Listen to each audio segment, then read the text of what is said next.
Hello बच्चों, कैसे हो सब। Good morning everyone. कल हमने एक क्लास रिकॉर्ड करी थी वर्क एनर्जी पावर की। वो क्लास अच्छी तरह उसकी क्वालिटी अच्छी नहीं थी, तो आज हम उस क्लास को मैंने सोचा कि एक बार दोबारा से रिकॉर्ड कर दूं, जैसे कि आप लोग को समझ में आए। कल काफ़ी बच्चों के मैसेज भी देखे मैंने कि वीडियो क्वालिटी अच्छी नहीं थी, वो कुछ दिक्कत आ रही थी, इंटरनेट की कुछ दिक्कत थी, जिसकी वजह से अच्छी तरह रिकॉर्ड नहीं हो पाई थी। तो एक काम करेंगे, आज हम फिर से वर्क एनर्जी पावर स्टार्ट करेंगे। मैंने तुम्हारे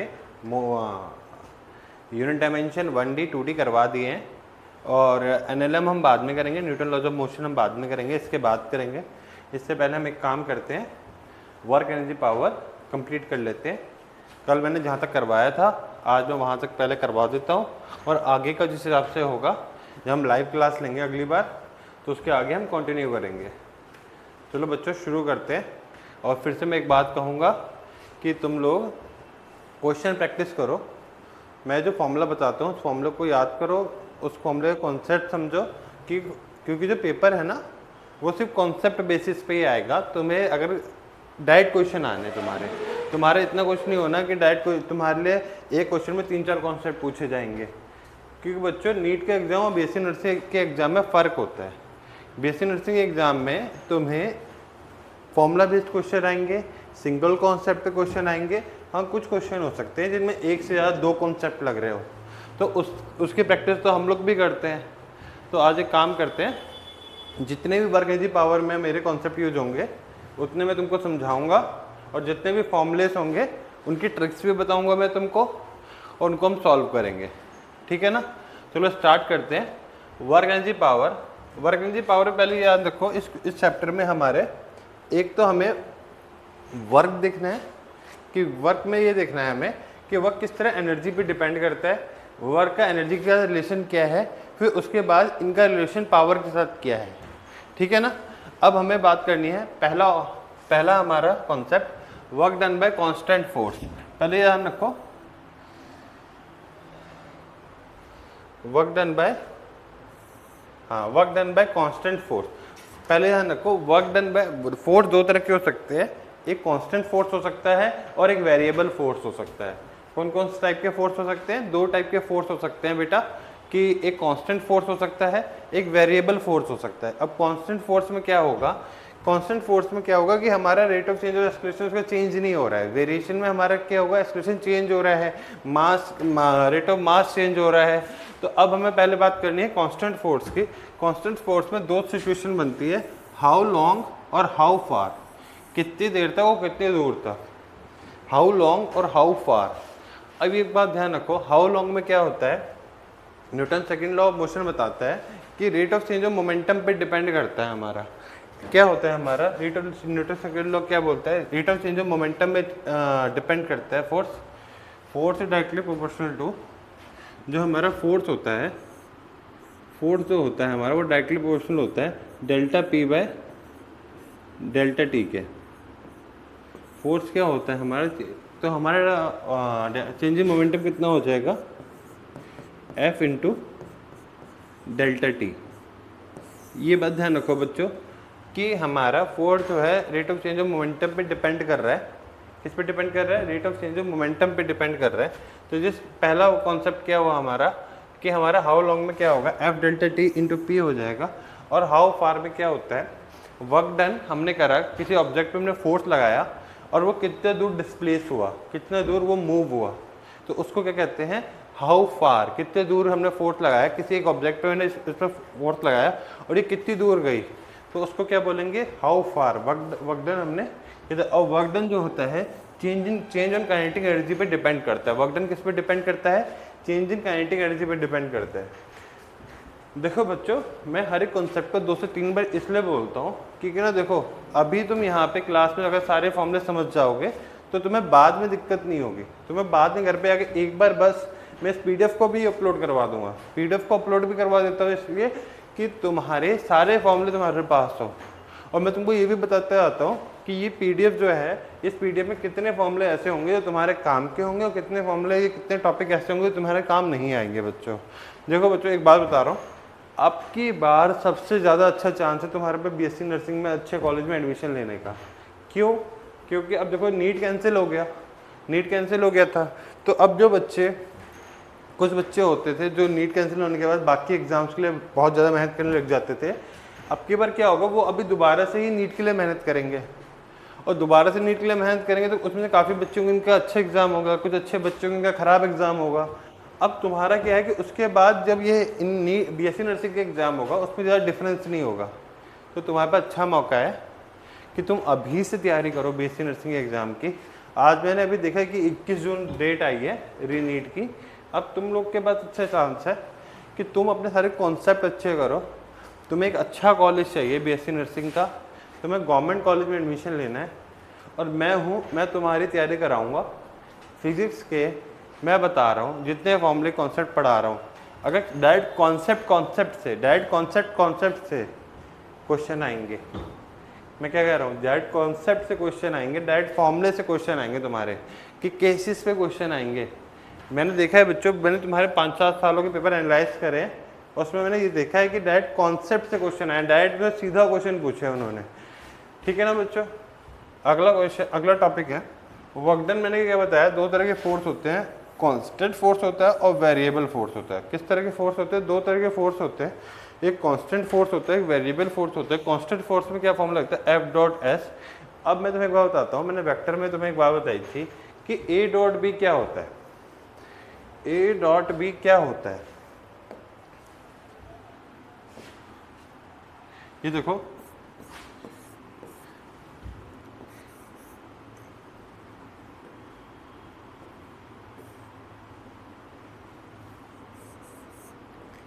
ए डॉट बी क्या होता है? ए डॉट बी होता है ए बी कॉस थीटा। ये होता है हमारा ए डॉट बी क्या होता है। तो एफ डॉट एस क्या होगा? एफ डॉट एस होगा एफ एस कॉस थीटा।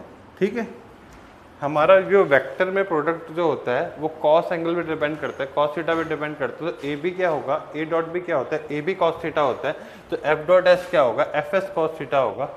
तो अब हमारा फॉर्मूला देखो, ये आ गया। और वेरिएबल फोर्स में क्या होता है, हमारे बहुत जगह पे, बहुत एक लंबी जगह पे, हम एक बहुत बड़े एरिया पे फोर्स लगा रहे हैं, हम उसमें वेरिएबल फोर्स लग रहा है। तो हम क्या करते हैं कि छोटे से क्रॉस सेक्शन का हम वर्क डन निकालते हैं और उसको इंटीग्रेट कर देते हैं। हम छोटे से एरिया का डीएस क्या है, हमने एक छोटा सा एरिया लिया जिसका हम वर्क डन निकालेंगे और उसको हम इंटीग्रेट कर देंगे। तो एफ डॉट डी एस क्या होगा? F D S cos theta, और उसका हम इंटीग्रेशन कर देंगे। अब मुझे एक बात बताओ, मैंने तुमको एक बात बताई थी कि जब भी हम दो क्वांटिटीज़ को हम प्रोडक्ट करते हैं, का मल्टीप्लिकेशन करते हैं, जिनका मल्टीप्लिकेशन जैसे डिस्टेंस है वो स्पीड इनटू टाइम होता है। डिस्टेंस क्या होता है? स्पीड इनटू टाइम होता है। अब हम स्पीड इनटू टाइम का जहाँ हम ग्राफ निकालते हैं, तो एरिया अंडर ग्राफ जो होता है वो हमें डिस्टेंस देता है, और वहीं पे स्पीड क्या होता है? डिस्टेंस अपॉन में टाइम होता है। स्पीड क्या होता है? डिस्टेंस अपॉन में टाइम होता है। तो डिस्टेंस अपॉन में टाइम का जब हम ग्राफ बनाते हैं तो उसका स्लोप जो होता है वो हमें क्या देता है? स्पीड देता है। तो अब मैं क्या बता रहा हूँ तुम्हें इसमें, कि मैं बता रहा हूँ, देखो यहाँ पे देखते हैं, मल्टीप्लिकेशन में जो होता है, क्या होता है? एरिया अंडर ग्राफ जो होता है वो हमें एरिया अंडर ग्राफ मिलता है। एरिया अंडर ग्राफ देता है, और डिवीजन में क्या होता है? हमारा स्लोप मिलता है। अब बोलोगे ये क्या मतलब है? जैसे एफ डॉट डी एस है, वर्क डन का फॉर्मूला क्या होता है? एफ डॉट डी एस होता है, एफ डॉट डी होता है मान लो, एफ डॉट एस होता है मान लो। ठीक है, फोर्स इंटू डिस्प्लेसमेंट ले लो, तो फोर्स और डिस्प्लेसमेंट का ग्राफ बनाएंगे तो फोर्स और वर्क डन मिलता है हमें। तो फोर्स और डिस्प्लेसमेंट मल्टीप्लिकेशन की यूनिट है, तो मल्टीप्लाई करके हमें वर्क डन मिल रहा है। तो इनका जब हम ग्राफ बनाएंगे तो एरिया अंडर ग्राफ जो होगा, एरिया का जो ग्राफ का जो एरिया होगा वो हमें क्या देगा? वो हमें वर्क डन देगा। वहीं पे अगर हम फोर्स जो होता है इस वाले फॉर्मूले में देखो क्या होता है, वर्क डन जो होता है एफ डॉट एस है। तो एफ एस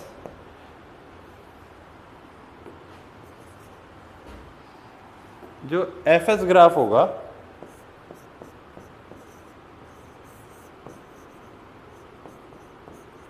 ग्राफ का जो एरिया होगा वो हमें क्या देगा, वर्क देगा। एफ एस ग्राफ का एरिया क्या देगा, हमें वर्क देगा। और हमारा फोर्स क्या होगा, फोर्स जो होता है वो वर्क डन बाय डिस्प्लेसमेंट होगा। तो हमारा work done W S graph जो होगा इसका स्लोप जो होगा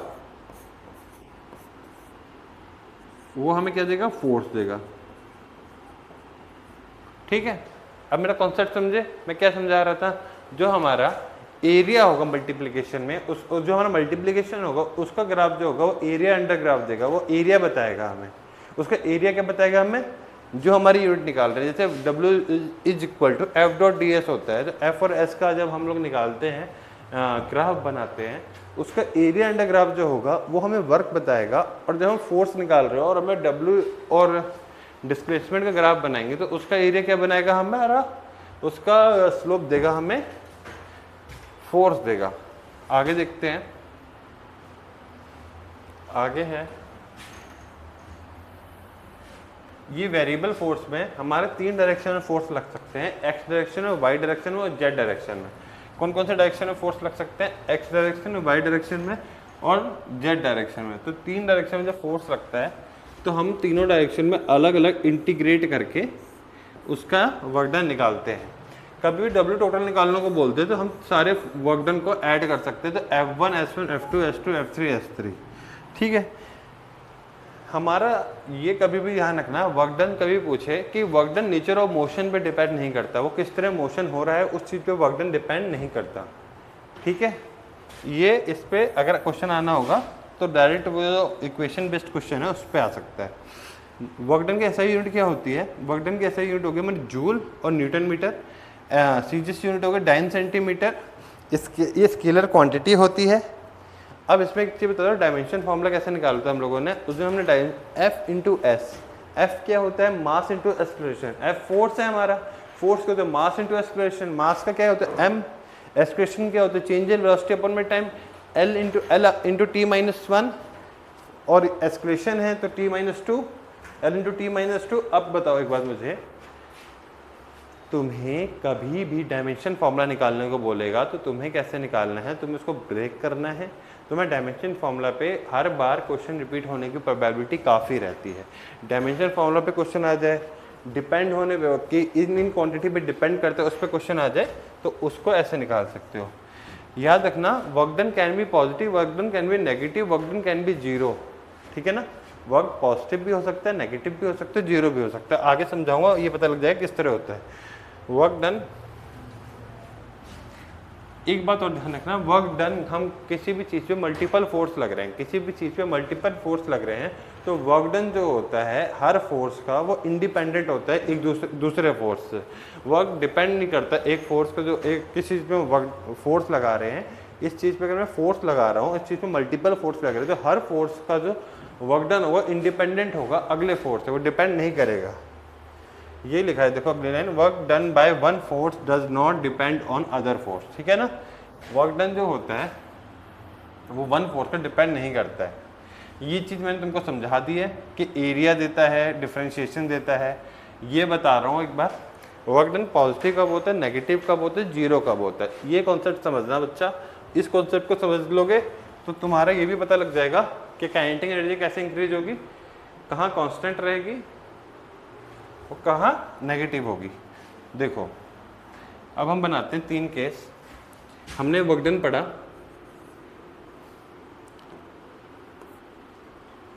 हमने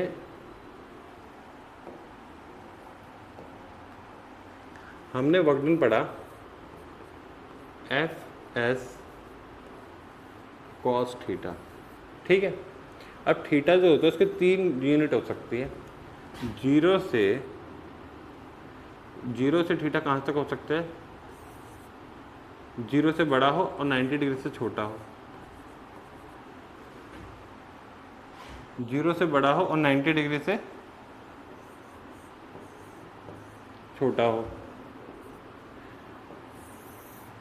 सेकंड केस क्या होता है, थीटा हमारा 90 डिग्री हो, थीटा हमारा कितना हो 90 डिग्री हो।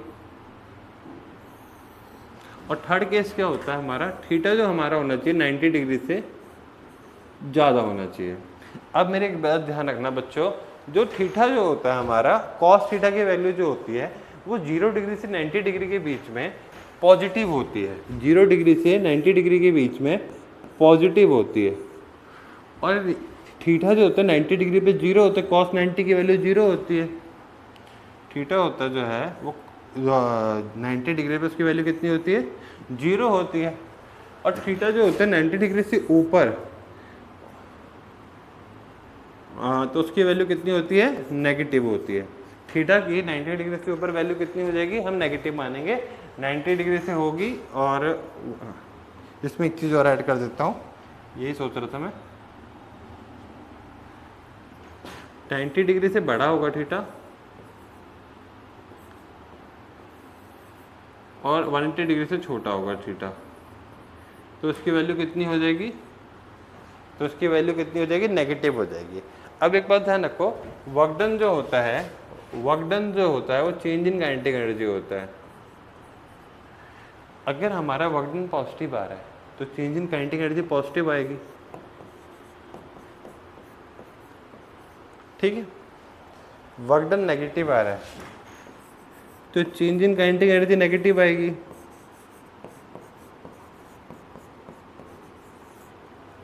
ठीक है, दो चीज़ समझी हम लोगों ने। वर्क डन जो होता है चेंज इन काइनेटिक एनर्जी के डायरेक्टली प्रोपोर्शनल होता है, क्योंकि ये हमारे वर्क एनर्जी थ्योरम अभी हम आगे पढ़ेंगे, उसमें हम पढ़ेंगे वर्क डन क्या होता है, चेंज इन काइनेटिक एनर्जी के डायरेक्टली प्रोपोर्शनल होता है। तो एक बात बताओ मुझे, तो वर्क डन क्या हो जाएगा आगे, वर्क डन पॉजिटिव है हमारा, वर्क डन क्या है हमारा, थीटा पॉजिटिव हो गया हमारा, तो हमारा वर्क क्या हो गया यहाँ पे, वर्क डन पॉजिटिव हो गया हमारा, वर्क डन पॉजिटिव हो गया हमारा, तो हमारा क्या हो गया, काइनेटिक एनर्जी क्या हो गया, पॉजिटिव हो गया। यहाँ पे वर्क डन नेगेटिव हो गया अगर हमारा, तो हमारा काइनेटिक एनर्जी क्या हो गया, नेगेटिव हो गया। यहाँ पे क्या है, वर्क डन हमारा 0 है, मतलब चेंजिंग काइनेटिक एनर्जी क्या हो जाएगा, कांस्टेंट हो जाएगा। हमारा चेंज आ ही नहीं रहा काइनेटिक एनर्जी में। देखो काइनेटिक एनर्जी 0 नहीं होगा, क्यों नहीं होगा, क्योंकि हम चेंजिंग काइनेटिक एनर्जी की बात करें। चेंजिंग काइनेटिक एनर्जी हो ही नहीं रहा है, चेंजिंग काइनेटिक एनर्जी 0 आएगा, तो चेंजिंग काइनेटिक एनर्जी कांस्टेंट आएगा, ठीक है ना। कभी भी हम चेंज की बात करते हैं तो हम कांस्टेंट में बात करते हैं, ठीक है। आगे बढ़ते हैं। 0 वर्क डन हमने पढ़ा कब हो सकता है, 0 वर्क डन हमारा 90 डिग्री में हो सकता है। 0 वर्क डन हमारा 90 डिग्री में होगा, एंगल 0 होगा, वर्क डन 0 होगा। अब बताओ मुझे, वर्क डन बाय नॉर्मल जो होगा और work done by centripetal force जो होगा वो 0 आएगा। ये मैं तुम्हें सेंट्रीपिटल फोर्स वाला केस जो होगा वो मैं तुम्हें आगे बताऊंगा, अभी आगे आएगा। अब एक बात बताओ, मैं तुम्हें एक बात बताया था, वर्क डन जो होता है वो पाथ पे डिपेंड नहीं करता है। वर्क डन क्या नहीं करता, किस पे डिपेंड नहीं करता, पाथ पे डिपेंड नहीं करता है, ठीक है। अब इसके केस समझो, एक बंदा यहाँ पे खड़ा है, एक बंदा यहाँ पे खड़ा है,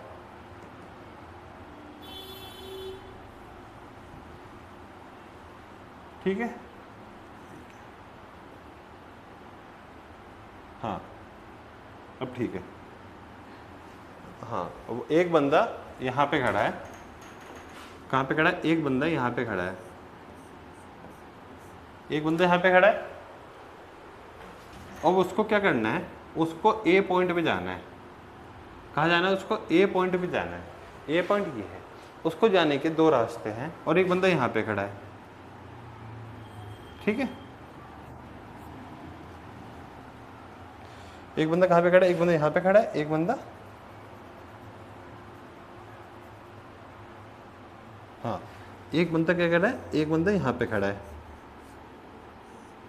ठीक है। अब इन 2 बंदों को इस ए पॉइंट पे जाना है, तो देखो ये बंदा जब जाएगा ये सीधा जाएगा, तो वर्क डन का फॉर्मूला क्या होगा, F इंटू एस। एफ क्या लगेगा यहाँ पे, एक्सेलरेशन ड्यू टू ग्रेविटी लगेगा, mass into acceleration due to gravity, M G लगेगा, और डिस्टेंस के ट्रेवल कर रहा है एच कर रहा है, ये एम जी एच हो जाएगा। अब इस बंदे को क्या ट्रेवल करना पड़ेगा, एम जी करेगा साथ में एस करेगा। अब साइन थीटा का फॉर्मूला क्या होता है, साइन थीटा का फॉर्मूला होता है हमारा परपेंडिकुलर बाय हाइपोटेन्यूज, हमें हाइपोटेन्यूस निकालनी है तो क्या हो जाएगा, हमें इसको ऐसे, इसको स्मॉल एस से डिनोट करता हूँ मैं क्योंकि फिर कंफ्यूजन हो जाएगी। हाँ, परपेंडिकुलर बाय हाइपोटेन्यूस। अब एक बार मुझे बताओ, हमें परपेंडिकुलर की वैल्यू पता है, h पता है, जो h जो होगा, अब परपेंडिकुलर की वैल्यू पुट करिए हम लोग ने h, और ये स्मॉल h है, इसकी वैल्यू हमें दे रखी है s, इसकी वैल्यू कितनी दे रखी है हमें s। अब h जो होगा वो हमारा s को इधर भेज देंगे, s इंटू साइन थीटा हो जाएगा। तो मैं तुम्हें ये समझा रहा हूँ कि हमारा वर्क डन जो होता है वो पाथ पे डिपेंड नहीं करता, वर्क डन हमारा वर्क डन जो होगा दोनों केस में सेम रहेगा। अब तुम्हें क्वेश्चन में क्या करेगा, तुम्हें क्वेश्चन में वो वैल्यू दे देगा और एंगल दे देगा और तुम्हें ये वाला पाथ दे देगा। तो मैंने तुम्हें ये समझा रहा था कि ये वाला पाथ दिया होगा तो तुम इससे एंगल के बेसिस पे कैसे निकालोगे। साइन थीटा का फॉर्मूला तुम्हें पता है, sine theta equal to perpendicular by hypotenuse. Perpendicular की वैल्यू पुट करी, परपेंडिकुलर और mgh के फॉर्मूले में, mgh के होना है m into S sine theta, हमारा आंसर आ गया। ठीक है, अब हम आगे बढ़ते हैं। देखो मैंने बात करी थी 90 डिग्री की, हमारा फोर्स नीचे लग रहा है, हमारा फोर्स कहाँ लग रहा है, हमारा फोर्स नीचे लग रहा है, हमारा मूवमेंट इस साइड हो रहा है, तो एंगल कितना बन रहा है दोनों के 90 डिग्री, तो वर्क डन कितना हो जाएगा 0। हमारा फोर्स नीचे लग रहा है, हमारा फोर्स नीचे लग रहा है, दिखाई दे रहा है, ठीक है ना, हमारा फोर्स नीचे लग रहा है, हमारा मूवमेंट ऊपर साइड हो रहा है, एंगल कितना हो जाएगा 180 डिग्री, तो हमारा क्या होगा नेगेटिव। वर्क डन भी नीचे, फोर्स भी नीचे लग रहा है, मूवमेंट भी नीचे हो रही है, हमारा फोर्स कितना हो जाएगा, वर्क डन क्या हो जाएगा पॉजिटिव। एक चीज यहाँ पे सही कर देता हूँ, यहाँ पे इक्वल टू कर दो और यहाँ पे भी इक्वल टू और स्मॉल कर दो, ठीक है ना, कि 180 डिग्री भी होगा तब भी नेगेटिव होगा, 0 डिग्री भी होगा तब भी पॉजिटिव होगा। ठीक है, 90 डिग्री के बराबर होगा तो 0 हो जाएगा। ये तीनों क्या समझ में आ गए, आगे बढ़ते हैं।